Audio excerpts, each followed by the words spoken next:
Amina. Amina. Nayenga kasera nakakati twagala kumaliriza bisho mutaano. Amina. Amen.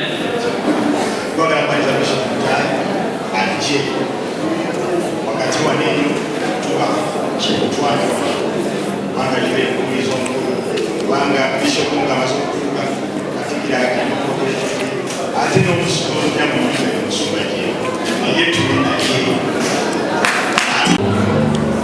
muddemu amaanyi mugume omwoyo mukama waffe yeebazibwe tuddemu n'amaanyi ekkanisa bw'obanga oli mu kkanisa olina okuddamu ng'olina essuubi mukama waffe yeebazibwe haleluya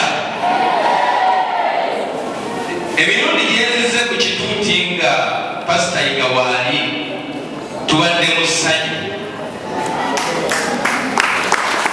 weri yakitegedde kankidde mu kitegere emirundi gyenzizeeko wano mu kanisa nga pasita yiga waali tubadde mu ssanyu saaliwo ng'alaama naye yagamba nti ayagala beere ku nsi ennaku 5 mikwano gye bajje nga bwe bamusabira tuli mu kigambo kimwe tutambulira. Amiina. njagala tusooke tukubire mukama katonda olw'obulamu bwa pasita Augustine Yiga Abizaayo.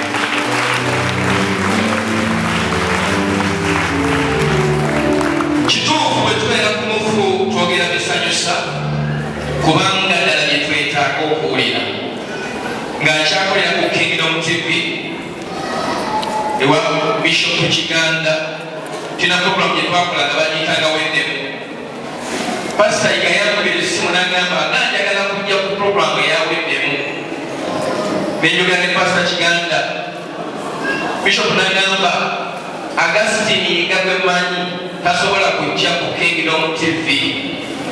Nenziramu nenkubira Pasita Yiga ne mugamba Bishop agambye tosobola kujja ku TV. Pasita Yiga n'agamba nze kyemmanyi ye nga Bishop tasobola kutuula nange ku show y'emu. Abooluganda abawa obujulizi abasajja bombi nabatuuza mu programu emu gye bayita weddemu.